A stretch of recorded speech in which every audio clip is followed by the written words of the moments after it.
Welcome back to the State of the Line podcast. Today, we'll be drilling down into industry-specific trends with NCCI expert Sandra Kipust.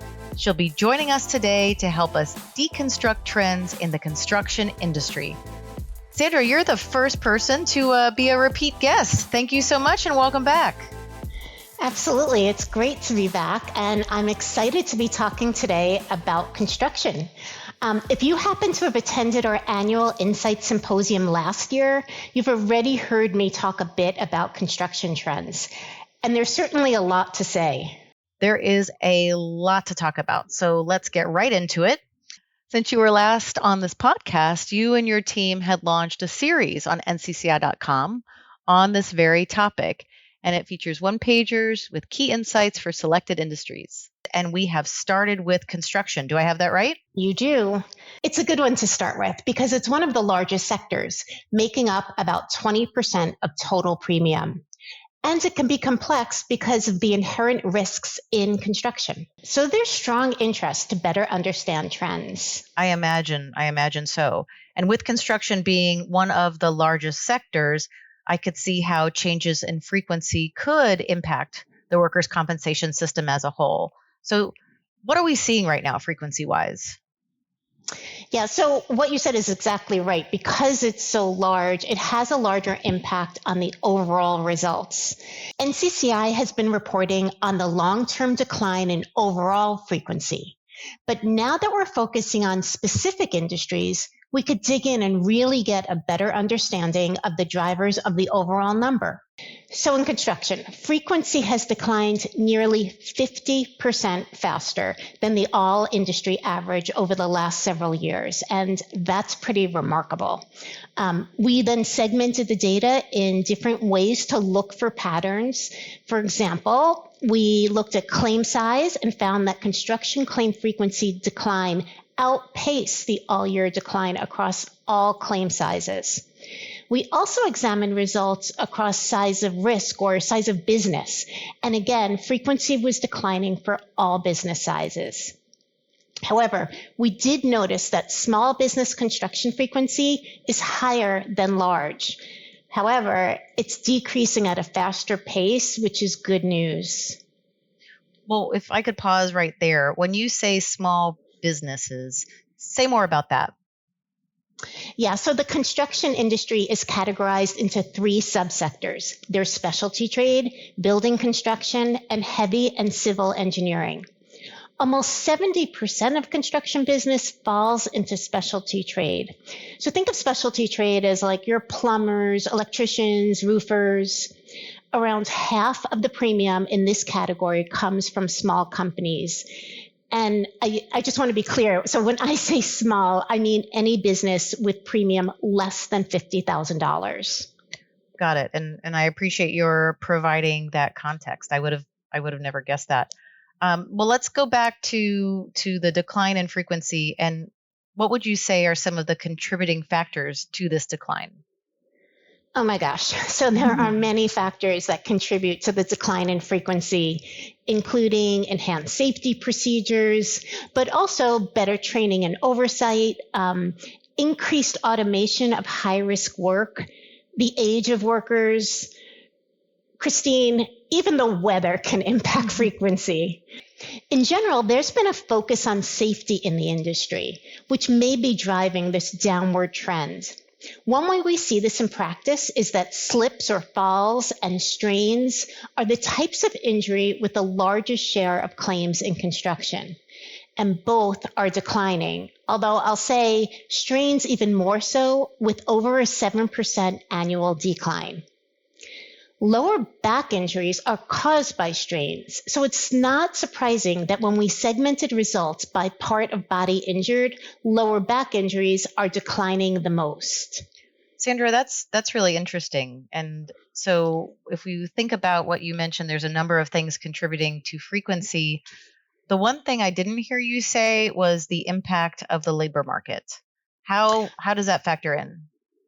Oh yeah, I'm glad that you asked that question because labor market dynamics absolutely can play a key role here.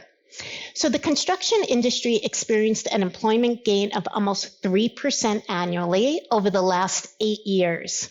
And over that time, it mostly had higher employment growth than the all industries combined number. It also didn't have as large of a drop in employment due to the COVID recession as other industries. And that's because construction work is done outside. So it didn't fully shut down like some other industries and just wasn't impacted as much. So we spoke about how construction was one of the hardest hit industries in the last recession when I was on the podcast previously. So I'm not going to get into that detail again. Well, that is right. You were on the podcast previously. And as I mentioned, you are our first repeat guest. And if you haven't already checked out Sandra's podcast about industry trends overall, definitely recommend that. So let's go back now to employment trends. And when I hear you say that there's a lot of growth, I would think that frequency would be negatively impacted, right? Because of new, inexperienced workers. Yeah, that's absolutely true. But in construction, there's more to the story. Once construction more fully recovered from the Great Recession in around 2016, employment grew as companies hired. But layoffs were growing too. And as a matter of fact, during that time, layoffs outpaced workers who quit. This may have been more impactful for lower performing workers, which you see improve frequency. Then in 2020, as COVID hit, both hires and separations decreased, causing a reduction in churn. So fewer inexperienced workers were cycling into the workforce, putting further downward pressure on frequency. Certainly. So a lot has changed since 2020. Let's fast forward to the most recent results. Have things changed? Are we seeing the same thing? Are we seeing downward pressure? Say more about that. In the latest year, 2024, we do see a continuation of economic indicators that can reduce frequency.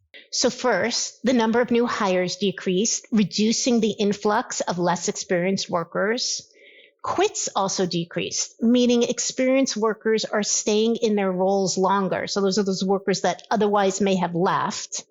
And then finally, layoffs increased, which could indicate that less experienced or lower performing workers are leaving. The collective impact of all these three things could mean continued improvement in frequency. We're going to have to wait to see the latest results and see what happens. And when will those latest results be available? At NCCI's annual Insight Symposium in May. This State of the Line report, which includes the latest overall results, will be shared by our Chief Actuary, Donna Glenn, and I'll be presenting industry-specific trend results and the session right after that. I'm so glad you said that because I would like to reiterate that AIS registration is now available and you would definitely want to check out those sessions. So Sandra, back to you. Is there anything else that we should mention on this topic? Well, the only other thing I should mention is claim severity. So especially since we're talking about construction and construction has the highest average cost of claims. But before I get into that, I do want to mention that medical cost trends for all industries combined has been moderate in the 2 to 3% range. So while high inflation is a concern in general, we're just not seeing the same impact to workers' comp medical claim costs. Now, due to the nature of work, construction injuries can be more severe and have higher medical costs associated with them. The most costly claims are burn injuries. They make up only 2% of construction claims. The average cost of these claims has been increasing at a faster pace than for other causes of injury. Aside from burn injuries, falls and motor vehicle accidents also have higher than average claim costs. Often the highest severity injuries are due to traumatic brain injuries and spinal cord injuries.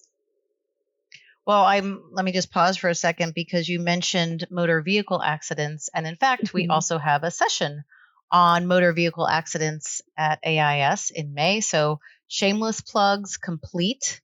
Sandra, I'm so excited about this industry specific series. Can you tell me what is the next one that we're rolling out?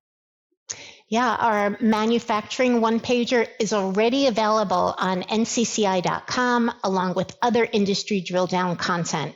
And we'll continue to post everything to the same place so that eventually you can have access to the entire series. I hope to see you at the annual Insight Symposium in May. Sandra, thank you so much. And I'll just mention for our audience, all of the resources that Sandra spoke about today will be in the show notes. So make sure to check those out. Sandra, thank you so much for coming. It's always a pleasure to speak with you.